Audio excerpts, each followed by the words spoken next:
Hello cuties. तो आज हम डिस्कस करेंगे कि अमीनो एसिड्स एसिड और बेस की तरह कैसे एक्ट करते हैं।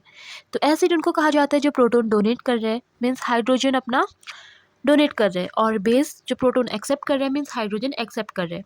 तो हमारे पास तीन कंडीशंस हैं। अगर किसी सॉल्यूशन का पीएच इंटरमीडिएट है, मीन्स अप्रॉक्स 7.4 के आसपास है, तो इस कंडीशन में ये देखो अमीनो एसिड का बेसिक स्ट्रक्चर है। ये रहा अल्फा कार्बन, जिससे कार्बोक्सिल ग्रुप और एमिनो ग्रुप जुड़े हुए हैं। कार्बोक्सिल ग्रुप डीप्रोटोनेट हुए हैं, इसने अपना हाइड्रोजन या प्रोटॉन को डोनेट करा है, और अमीनो ग्रुप प्रोटोनेट हुए, इसने प्रोटॉन को एक्सेप्ट करे। तो ये तो पॉजिटिवली चार्ज है और ये नेगेटिवली चार्ज। तो इस कंडीशन में जो इसका नेट चार्ज होगा वो न्यूट्रल रहेगा। दूसरी कंडीशन है हमारे पास कि अगर पीएच लो है तो सॉल्यूशन कैसा हो जाएगा, एसिडिक होगा, लो पीएच है। तो यहाँ पे कार्बोक्सिल ग्रुप क्या हुआ है, प्रोटोनेट हुआ है लेकिन अनचार्ज है, यहाँ कोई चार्ज नहीं है। यहाँ क्या बोला था मैंने, नेगेटिव चार्ज है, यहाँ अनचार्ज है।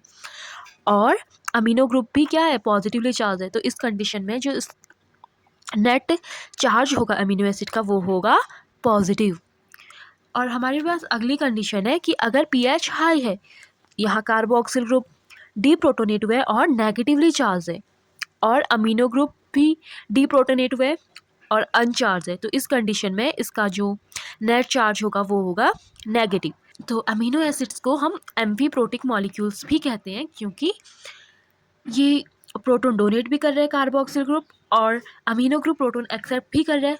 तो इस कंडीशन में जो डोनेट भी काम भी कर रहा है और एक्सेप्ट का काम भी कर रहा है, तो इसीलिए इसको एम्फीप्रोटिक मॉलिक्यूल कहा गया है। और इस अमीनो एसिड को हम बोलते हैं कि जब अमीनो एसिड एसिड की तरह भी काम कर रहा है और बेस की तरह भी काम कर रहा है, तो हम बोलते हैं कि ये कौन सा आयन है, ज्यूटर आयन। दोनों ionic form, double ionic form है इसकी, एसिडिक भी है और basic. Thank you for watching.